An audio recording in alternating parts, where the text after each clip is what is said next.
राम समर्थ श्रीराम भाग 96.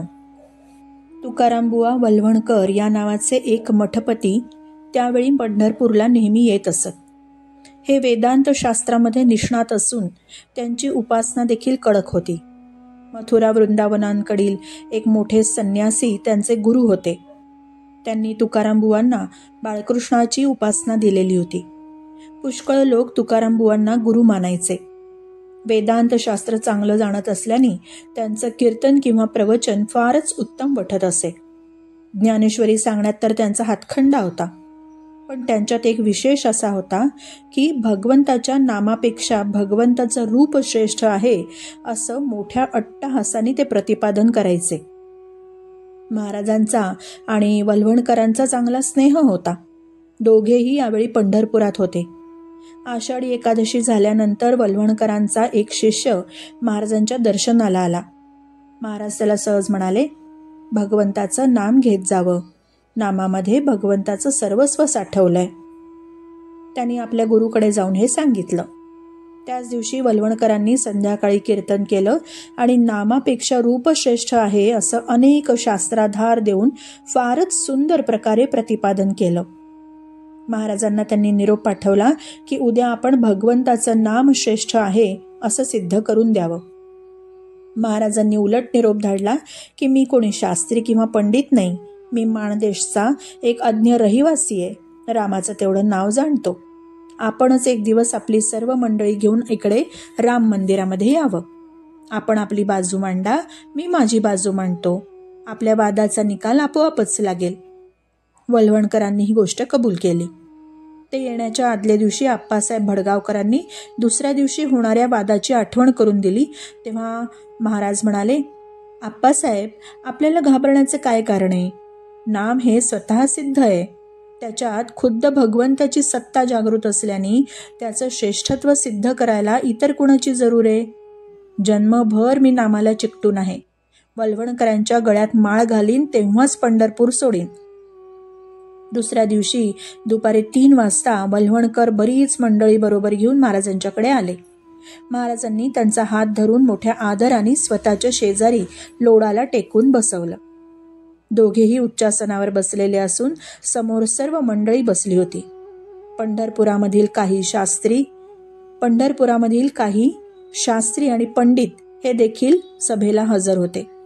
आरंभी सभेचं वातावरण जरा संशयग्रस्त होतं, कारण दोन्ही बाजूंच्या मंडळींना सभेचा शेवट कसा होईल याची खात्री नव्हती. पण त्याबरोबरच आपली बाजू खरी ठरावी आणि बहुतेक ती खरी ठरेलच असंही प्रत्येकाला वाटत होतं. काही झालं तरी आपल्या गुरुचा अपमान न व्हावा ही प्रत्येकाची मनापासून इच्छा होती. सर्वजण व्यवस्थितपणे बसल्यावर महाराजांनी बोलायला आरंभ केला.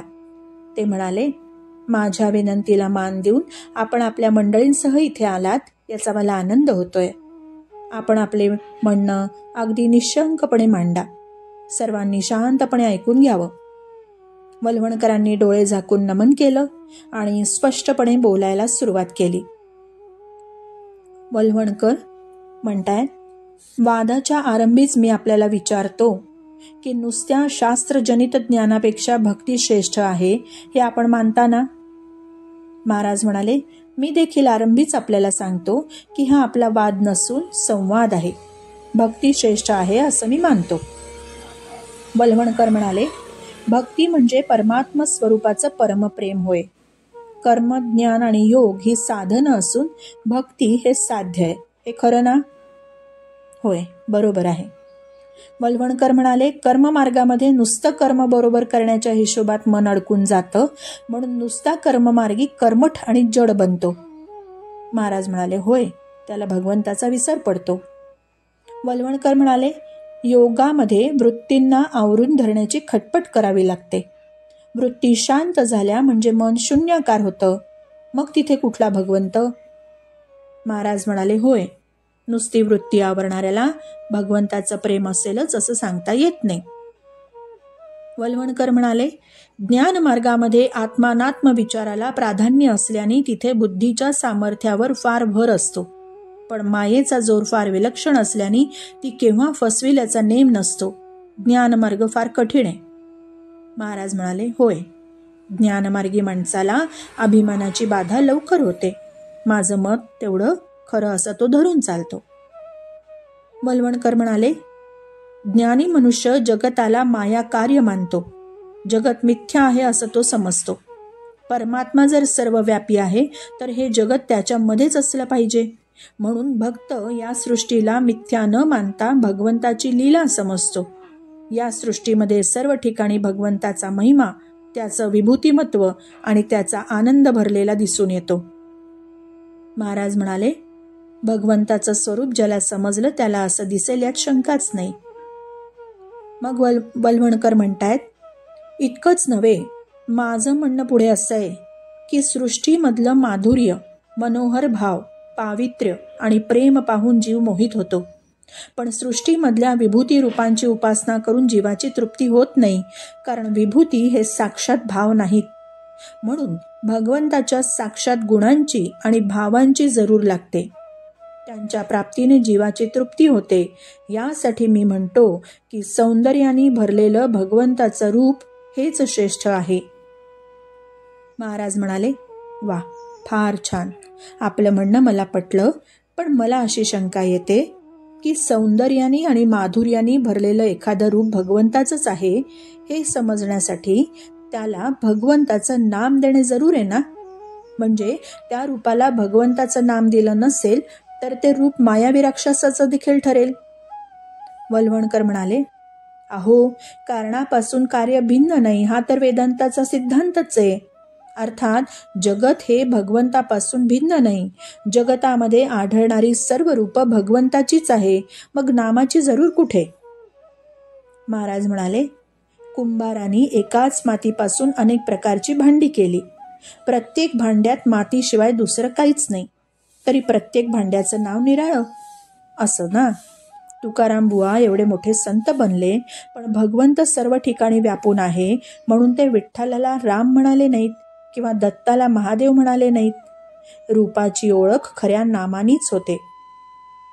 वल्हवणकर म्हणाले, प्रत्येक वस्तूमध्ये तिचं मूलद्रव्य आणि तिचं रूप ही दोन अंग दृष्टीला पडतात. पदार्थाला आकार दिला तर त्याला नाव देता येतं. आधी आकार तयार होऊन मग त्याचं नाव प्राप्त होतं. मूल जन्मण्याच्या आधी कोणी नाव ठेवत नाही. आधी नाव आणि मग रूप असा काही कोणाचा अनुभव नाही. महाराज म्हणाले, तुम्ही म्हणता ते खरंय, परंतु आपण सत्य कशाला म्हणता. तर वल्हवणकर म्हणाले, देशकालाच्या पलीकडे जे कायम टिकतं ते सत्य. मग महाराज म्हणतात, होय ना, मग प्रत्यक्ष आकाराला आलेली अनेक रूपं नाहीशी झाली तरी नाव त्याचं टिकून राहतं. म्हणजे नाम हे देशकालाच्या मर्यादेच्या पलीकडे असतं. तुमच्याच म्हणण्याप्रमाणे ते रूपापेक्षा जास्त सत्य नव्हे काय. जे सत्य आहे ते श्रेष्ठ असलंच पाहिजे. वल्हवणकर म्हणाले, एकाच प्रकारची रूपं असतील तर आपलं म्हणणं खरं ठरेल, पण पुस्तक, मंदिर, आंबा, माणूस ही रूपं निराळी आहेत, म्हणून त्यांची नावं निराळी. या रूपांच्या मध्ये एकच नाम कुठे आहे. महाराज म्हणाले, का बरं. व्यवहारदृष्ट्या पुस्तक, मंदिर, आंबा यांचं मूलद्रव्य निरनिराळं आहे असं वाटतं. रोजच्या व्यवहारामध्ये ते योग्यच आहे. पण आपण आरंभीच सांगितल्याप्रमाणे जगतामध्ये परमात्माच भरलेला आहे, म्हणून जगामधल्या यच्च यावत वस्तूंचं मूलद्रव्य एकच आहे. आणि अनेक रूपं आली आणि गेली तरी ते मूलद्रव्य कायमच राहतं, म्हणून नाम श्रेष्ठ आहे. वल्हवणकर म्हणाले, आपलं स्वाभाविक प्रेम रूपावर आहे. ज्याच्यावर आपलं प्रेम आहे त्याच्या रूपाचं ध्यान केलं तर चंचल मन लवकर शांत होतं. शिवाय आपली ज्ञानक्रिया पाहिली तर हेच आढळतं की पहिल्यांदा पदार्थाचं रूप दृष्टीला पडतं आणि नंतर त्याचं नाम. कदाचित नाम आधी कळलं तरी रूप पाहिल्याशिवाय पदार्थाची खरी ओळख आपल्याला होत नाही, म्हणून रूपच श्रेष्ठ. महाराज म्हणाले, आपण असा थोडासा विचार करा की आपण आपल्या इंद्रियांनी रूप आत घेतो खरं, पण ते रूप अमक्याचं आहे हा जो विचार बुद्धीमध्ये उत्पन्न होतो त्याला रंग, वास, आवाज, चव आणि स्पर्श असतो का. नसतो ना. याचा अर्थ असा की रूप जरी जड असलं तरी त्या रूपाचं ज्ञान हे सूक्ष्म असतं. आपले सर्व विचार शब्दांनी चालतात. शब्द हा ज्ञान साठवतो. भगवंताचं नाम हा शब्दच आहे. म्हणून भगवंताच्या रूपाचं सर्व ज्ञान नामामध्ये साठवलंय. एक नाम घेतलं की त्यामध्ये भगवंताचं समग्र वर्णन येतं. उदाहरणार्थ, श्री समर्थ रंगानी गोरे होते, शरीराने मजबूत होते, त्यांना दाढी होती, शिवाजीचे ते गुरु होते, ते भिक्षा मागत असत, त्यांनी दासबोध लिहिला, कल्याण त्यांचा शिष्य होता, इत्यादी सर्व गोष्टी रामदास स्वामी नावामध्ये साठवलेल्या आहेत. म्हणून नामाच्या मागे रूप आपोआप येतं. वल्हवणकर म्हणाले, असं कसं होईल? नुसतं नाम घेऊन भगवंताची प्राप्ती कशी होईल? नुसतं अग्नी म्हटल्याने तोंड पोळत नाही किंवा नुसतं पाणी म्हटल्याने तहान भागत नाही. महाराज म्हणाले, व्यवहाराच्या दृष्टीने आपलं म्हणणं खरं आहे, परंतु भगवंत हा नुसता जडच नाही, तर तो अत्यंत सूक्ष्म आहे.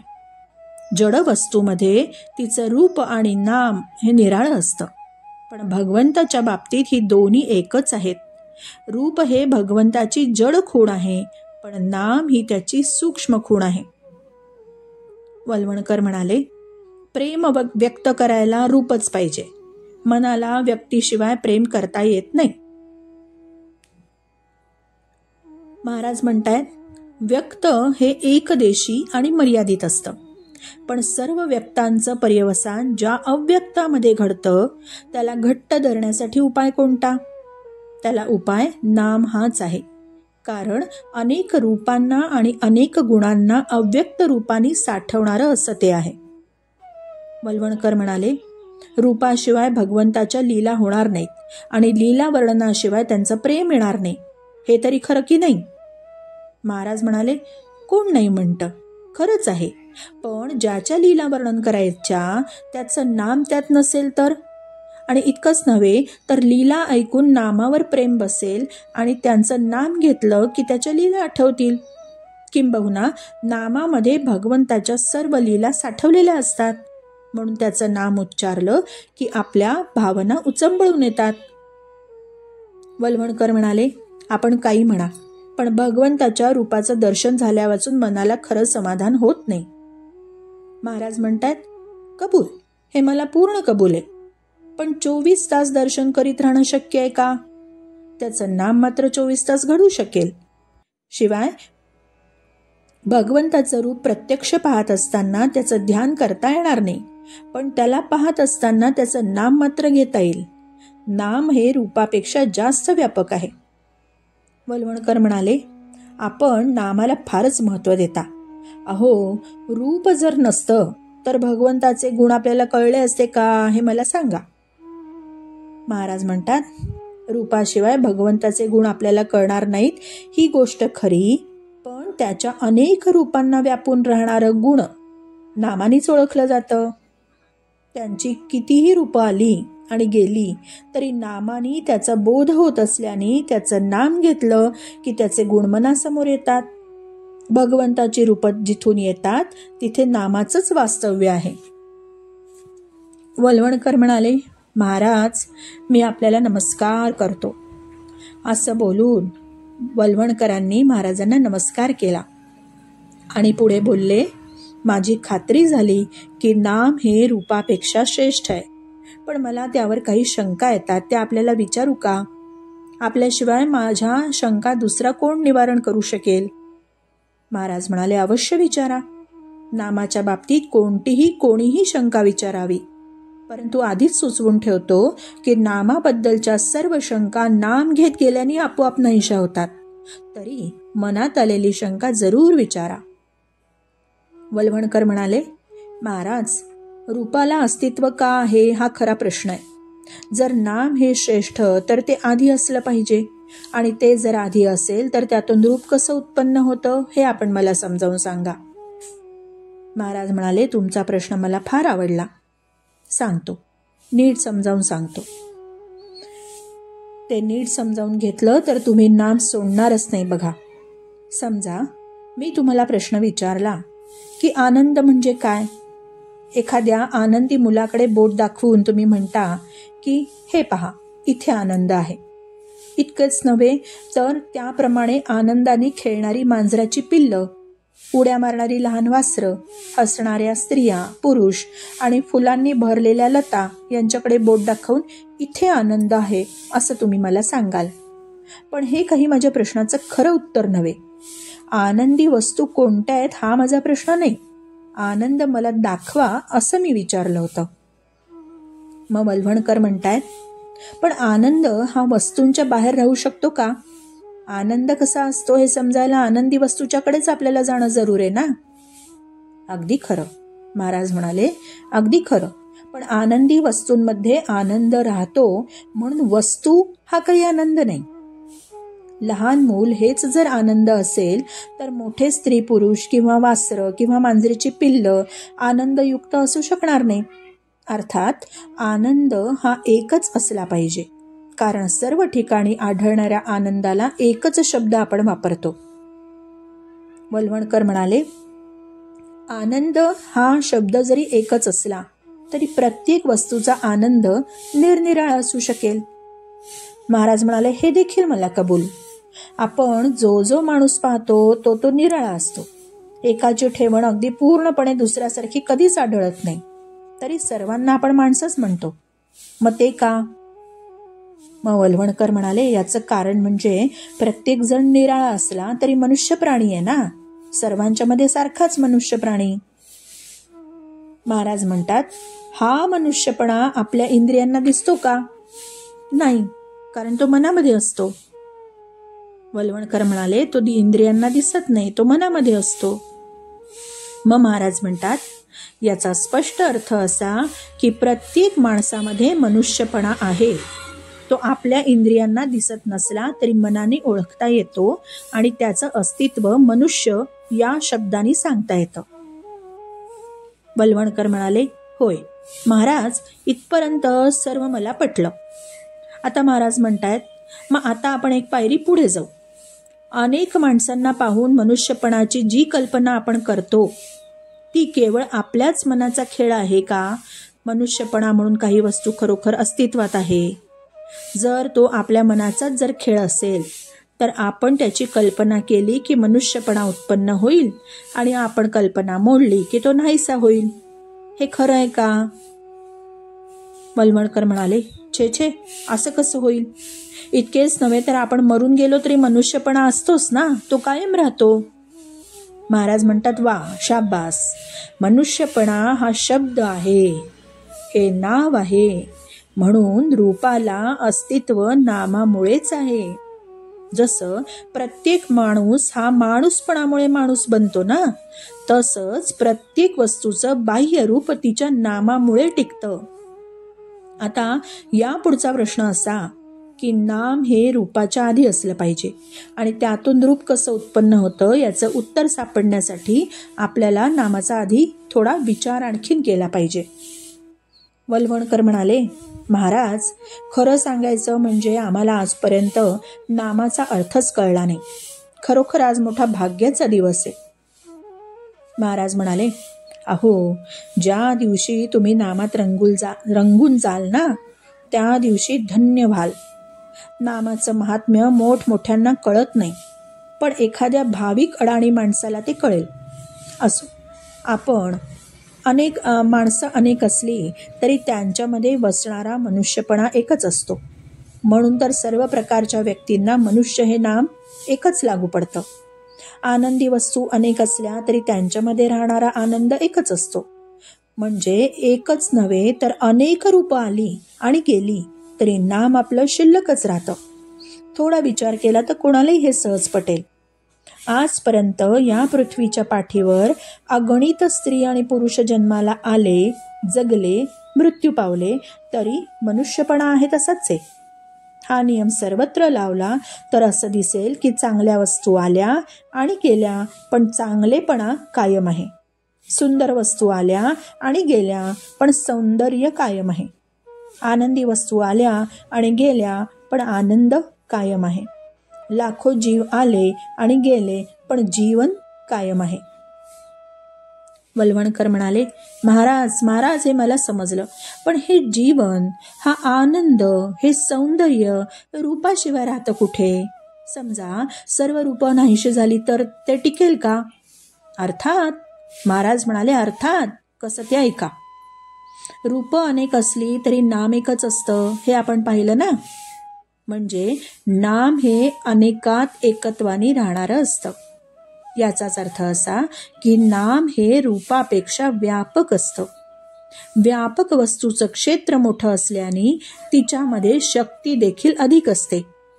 जिच्यामध्ये शक्ती जास्त असते ती वस्तू अधिक स्वतंत्र असते. जी वस्तू अधिक स्वतंत्र असते तिला बंधनं किंवा मर्यादा कमी असतात. म्हणून नाम हे रूपापेक्षा अधिक व्यापक, अधिक शक्तिमान, अधिक स्वतंत्र आणि अधिक बंधनरहित असतं. रूप हे जड दृश्य असल्यामुळे उत्पत्ती, स्थिती आणि विनाश, वाढ होणे, घटणे, जागा व्यापणे आणि जागा बदलणे, कालमानाने फरक पडणे इत्यादी बंधनं त्याला लागतात. पण नाम हे दृश्याच्या पलीकडे आणि सूक्ष्म असल्याने त्याला उत्पत्ती आणि विनाश, वाढ आणि घट, देशकाल निमित्ताच्या मर्यादा इत्यादी कोणतेही विकार नाहीत. म्हणून नाम हे पूर्वी होते, आज आहे आणि याही पुढे तसंच राहील.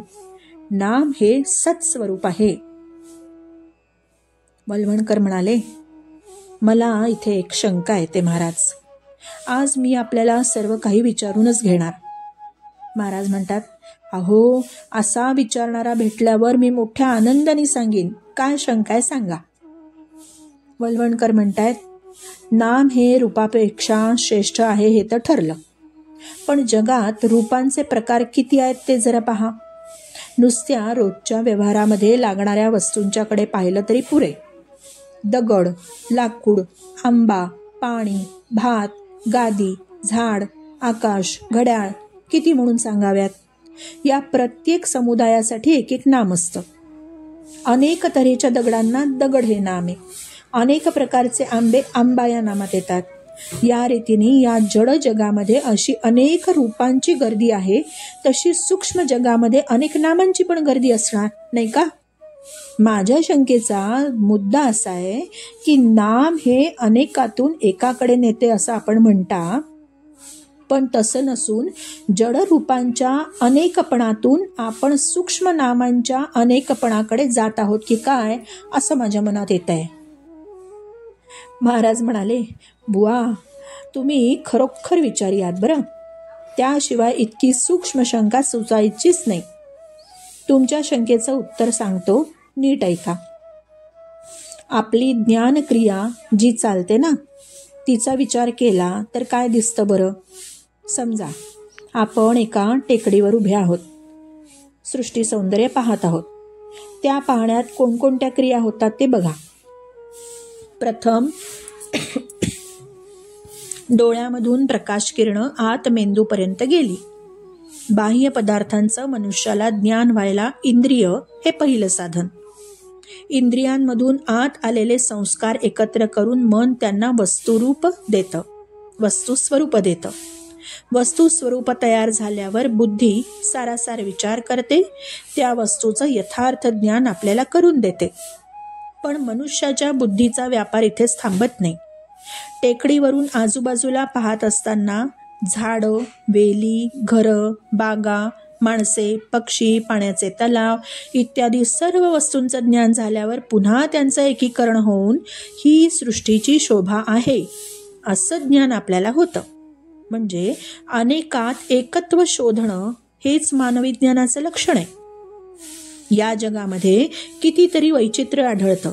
नाना तऱ्हेचे दगड, नाना तऱ्हेचे किडे, नाना तऱ्हेचे पक्षी, नाना तऱ्हेचे प्राणी, किती प्रकार सांगावेत. या सर्वांची नावं जरी भिन्न असली ना, तरी त्या सर्वांच्या मध्ये व्यापून असणारा कोणता गुण आहे सांगता का. वल्हवणकर म्हणतायत, महाराज, आपण जे प्रकार सांगितले ना, त्यांचे दोन मुख्य भेद करता येतील बघा. एक सजीव आणि एक निर्जीव. उत्तम. महाराज म्हणाले, अगदी उत्तम, छानच सांगितलं.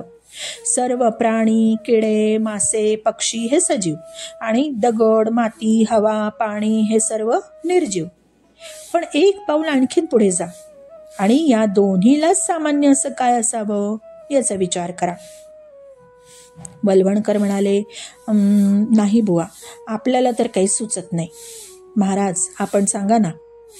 महाराज म्हणाले, अहो, यात अवघड काय आहे? असं पहा, सजीव प्राणी झाला तरी तो आहे, निर्जीव वस्तू झाली तरी ती आहे. हा जो असणेपणाचा गुण हा यच्च यावत सर्व वस्तूंना लागू आहे की नाही याचा विचार करा. पुन्हा ऐका, सजीव प्राणी झाला तरी तो आहे, निर्जीव वस्तू झाली तरी ती आहे. हा जो असणेपणाचा गुण हा यच्च यावत सर्व वस्तूंना लागू आहे की नाही याचा विचार करा नीट. वल्हवणकर म्हणतायत, असं आहे खरं महाराज.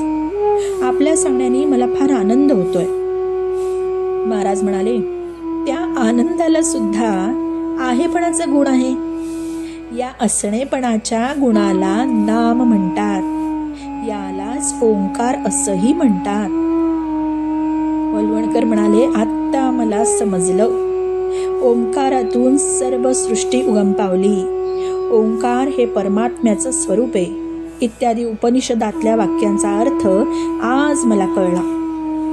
महाराज म्हणाले, अर्थात नाम म्हणजे सत होय. म्हणून नाम हे सृष्टीच्या आरंभी होतं. ते सध्या आहेच आणि सर्व सृष्टीचा लय झाला तरी ते शिल्लक उरेल. नाम म्हणजे ईश्वर होय. नामातून अनंत रूप प्रगट होतात आणि अखेर त्याच्यातच लीन होतात. वल्हवणकर म्हणाले, म्हणजे नाम हे रूपाहून निराळं राहत नाही ना महाराज? महाराज म्हणतात, असे नव्हे. रूप हे नामाहून निराळं राहू शकत नाही. नाम रूपाला व्यापून पुन्हा शिल्लक उरतं. कळला का फरक? नीट ऐका. रूप हे नामाहून निराळं राहू शकत नाही. नाम रूपाला व्यापून पुन्हा शिल्लक उरतं. आता वल्हवणकर म्हणाले, महाराज, आणखीन एक विचारू का? जरूर विचारा. तुमचं पूर्ण समाधान झाल्याशिवाय आज आपण उठायचंच नाही, मी निश्चयच केलाय. वल्हवणकर म्हणतात, नाम हे जर इतकं पूर्ण आणि शुद्ध आहे तर त्यापासून ही रूपं उत्पन्न झालीच का? सर्व रूपे अपूर्ण, मर्यादित आणि अशुद्ध असतात. महाराज म्हणाले, याचं उत्तर संवादाच्या आरंभी बुवा तुम्हीच नाही का दिलं? हे जगत भगवंताची लीला आहे, हीच गोष्ट खरी. आपल्याला दिलेल्या बुद्धीने विचार करता करता शेवटी इतकंच ठरवता येतं की या संसारामध्ये नाम आणि रूप, अव्यक्त आणि व्यक्त, सूक्ष्म आणि जड हे जोडीने काम करतात. त्यात देखील जड किंवा रूप हे सूक्ष्मातून किंवा नामातून आकाराला येतं. पुन्हा ऐका, त्यात देखील जड किंवा रूप हे सूक्ष्मातून किंवा नामातून आकाराला येतं. नामाच्या सत्तेने जगतं आणि शेवटी नामातच अंतर्धान पावतं. नाम हे नुसते सत नाही, ते सत म्हणजे नेहमी असणारं, म्हणजे कधी न नसणारं, म्हणजे त्यामध्ये कधी फरक न होणारं असं आहे. त्यामुळेच ते शांत आहे, ते समाधान रूप आहे. समाधान रूप असल्यामुळे त्याला अमुक हवं असं काही नाही, म्हणून ते पूर्ण आहे. म्हणून तिथे दुःखाचा लवलेश नाही. यासाठी ते आनंद रूप आहे. आनंद हा केव्हाही जड असू शकतच नाही, म्हणून नाम चिन्मय आहे. वल्हवणकर म्हणाले, वा रे वा, म्हणजे नाम हे सच्चिदानंद स्वरूप आहे असंच ना? महाराज म्हणाले, होय. शुद्ध परमात्मा स्वरूपाच्या अगदी जवळ कोणी असेल तर ते फक्त नामच होय. नाम हे चिन्मय असल्यामुळे त्याचा आनंद ओसंडून येतो आणि ही सृष्टी तयार होते. अनेक रूप घडवणं, ती मोडणं, नवीन तयार करणं, पण आपण मूळ स्वरूपाने राहणं, ही केवढी विलक्षण लीला आहे. वल्हवणकर म्हणतात, महाराज, माझं पूर्ण समाधान झालं आहे, पण आपलं बोलणं ऐकून माझी काही तृप्ती होत नाही. म्हणून नामाविषयी आणखीन पुष्कळ सांगा, नाही म्हणू नका. महाराज म्हणाले, बुवा, तुम्हाला मी काय सांगू? मी बोलायला शिकल्यापासून आजपर्यंत 66 वर्ष मी नामाबद्दलच बोलतोय. अजून नामाचं महात्म्य काही संपत नाही. नामाचं महात्म्य सांगून संपलं तर भगवंताचं भगवंतपण लटकं झालं असं समजावं. जो नामात मीपणे नाहीसा झाला त्यालाच नामाच्या महात्म्याची कल्पना आली. असा पुरुष नामाविषयी मौन तरी धरील, कारण त्याचं महात्म्य कोणाला सांगताच येत नाही, किंवा मग शेवटच्या श्वासापर्यंत नामाचं महात्म्य सांगतच राहील, कारण ते कितीही सांगितलं तरी संपणार नाही. वल्वणकर म्हणाले, महाराज, आजपासून माझं जीवन मी नामाला वाहून घेणार. पण माझ्या मागे इतके लोक आहेत, त्यांना नामाचं महात्म्य मी कसं समजावून सांगू? त्यांना वेदांत कळणार नाही आणि त्याची जरूर पण नाही. महाराज म्हणाले, मला खरं आवडतं ते हेच. साध्या माणसाने विशेष खोलामध्ये न शिरता सांगितल्याप्रमाणे नाम घ्यावं. त्यांचं कल्याण झाल्याशिवाय राहणार नाही. वल्वणकर म्हणाले, महाराज, मी लिहून घेतो, आपण सावकाश सांगा. महाराज म्हणतायत, नामाने सर्व पाप नाहीशी होतात. आपण हे विस्ताराने समजावून सांगा महाराज. बर, असं आहे का? ऐका. भगवंताला विसरणं हे सर्वात मोठं पाप. नामाने भगवंताचं स्मरण होतं, म्हणून नामाने पाप नाहीसं होईल. नाम हे वेदांपेक्षा श्रेष्ठ आहे. वेदाध्ययनापासून फायदा होण्यासाठी 4 वेदांचा अभ्यास जरूर आहे. यासाठी पुष्कळ वेळ, पुष्कळ श्रम लागतात. नामाला श्रम नाही. शिवाय सर्व लोकांना वेदांचा अधिकार नाही, पण नाम कोणीही घ्यावं. वेदांच्या मंत्रांचा आरंभ ओंकारानेच होतो, म्हणून वेदारंभी नामच आहे, आणि नाम हे तीर्थयात्रापेक्षा श्रेष्ठ आहे. अंतरंगामध्ये बदल होण्यासाठी यात्रा करायची असते, पण त्याला श्रम, पैसा, प्रकृती वगैरे गोष्टी अनुकूल असाव्या लागतात. नाम हे घर बसल्या अंतरंग बदलण्याचा अनुभव आणून देतं. वल्वणकर म्हणाले, मग आम्ही पंढरपूरला उगीच आलो तर? महाराज म्हणाले, नाही, असं नव्हे. इथे येऊन नाम घ्यायचे जर नाही शिकला तर येणं व्यर्थ गेलं म्हणावं. नाम घ्यावं अशी बुद्धी होण्यासाठी इथे येणं जरूर आहे. तुम्ही इथे आला नसतात तर आपली गाठण नसती पडली आणि आपला संवाद घडला नसता, खरं की नाही? नाम हे सर्व सत्कर्मांचा राजा आहे. सत्य म्हणजे भगवंत. त्याच्याकडे नेणारं जे कर्म तेच सत्कर्म. इतर कर्म आडवळणाने भगवंताकडे नेतात. नाम हे साक्षात भगवंताकडे पोहोचवतं. नामाने भवरोग नाहीसा होतो. भव म्हणजे विषय. विषयाची आसक्ती असणं हा सर्व रोगांचा पाया आहे. नाम घेतल्याने भगवंताकडे प्रेम लागतं आणि इतर ठिकाणची आसक्ती सुटते. नामाने दुःख नाहीशी होतात, उघडच आहे. दुःख 3 प्रकारची असतात, पण त्या सर्वांचं मूळ विषयाच्या आसक्तीमध्ये आहे, आणि नामाने ते आपोआप सुटतं, म्हणून दुःख नाहीसं होतं. शिवाय भगवंत हा आनंद रूप असल्याने त्याला नामाने घट्ट धरला की दुःख त्या ठिकाणी राहूच कसं शकेल? वल्वणकर म्हणाले, पण महाराज, नामाचा वासनेवर काय परिणाम होतो? महाराज म्हणाले, हे तुम्ही छान विचारलं. ज्या ठिकाणी देहबुद्धी असते ना, तिथेच वासना उत्पन्न होते. देहच मी आहे या भावनेने वागणाऱ्या माणसाचं मन सारखं इंद्रियातून बाहेर धावत असतं. त्याच्या मनाची कधीच तृप्ती होत नाही. पण जो नाम घेऊ लागेल त्याचं मन हळूहळू बाहेर धावण्याचं कमी होतं. बाहेरची धाव कमी झाली की वासनेचा जोर आपोआप कमी होतो. पुढे तेच मन नामामध्ये रंगू लागतं, आणि ज्या मनाने वासना भोगायची तेच नामामध्ये रंगू लागल्यावर वासना आपोआप क्षीण होते. काही दिवसांनी ती मरून जाते. वासना सूक्ष्म आहे, म्हणून तिचा काटा काढायला सूक्ष्मच अस्त्र पाहिजे, आणि ते म्हणजेच नाम. वल्वणकर म्हणाले, वा, मला हे फार आवडलं. महाराज म्हणाले, नामाने पापी माणसं पुण्यवान बनतात आणि देहबुद्धी कमी होणं हेच पुण्य होय. ते नामाने प्राप्त होतं. नामाने कलीची सत्ता नाहीशी होते. वाईट किंवा विषयाच्या वासनेने बुद्धी भ्रष्ट करणं हेच कलीचं मुख्य लक्षण आहे. त्याच्या मुळावर घाव घालण्याचं काम नाम घेतल्याने होतं. म्हणून नामधारकाला कलीची बाधा नाही. नामाने पुण्य शरीर बनतं. ज्याच्या अंतरात नाम असतं तिथे भगवंताला यावं लागल्याने त्याच्या शरीरामध्ये सत्वगुणाची वाढ होते. तो पुण्यवान बनतो. मग महाराज, नामाचा प्रारब्धाशी कसा बरं संबंध? हाही प्रश्न महत्वाचा बरं का. कारण बहुतेक लोक प्रारब्ध टळावं म्हणून नाम घेतात. देहाचं सुख दुःख हे माझंच सुख दुःख आहे, किंबहुना देह सुखी तर मी सुखी, देह दुःखी तर मी दुःखी, अशी सामान्य मनुष्याची अवस्था असते. बरं, प्रारब्धाचे भोग हे आजपर्यंत कुणालाही चुकले नाहीत. मग कसं करावं? इथे असं लक्षात ठेवावं की प्रारब्धाची गती फक्त देहापुरतीच असते. म्हणून ज्याची देहबुद्धी कमी झाली तो देहाच्या सुखदुःखाने सुखी किंवा दुःखी होत नाही. नामाने देहबुद्धी कमी होते, म्हणून प्रारब्धाचे भोग भोगत असताना देखील नामामध्ये राहणारा जो मनुष्य असतो ना, तो आनंदात असतो. नामाच्या आनंदापुढे त्याला प्रारब्धाची किंमत राहत नाही. नामाचं सामर्थ्य फार विलक्षण आहे. पूर्वी घडलेले अपराध सुद्धा नाम नाहीसं करतं. वाया गेलेल्या माणसांना नाम तारतं. नाम हा सर्व प्रार्थनांचा, सेवेचा, पूजेचा राजा आहे. नामाने आनंदमय अशा भगवंताचं सानिध्य लाभल्याने त्याची कृपा व्हायला वेळ लागत नाही.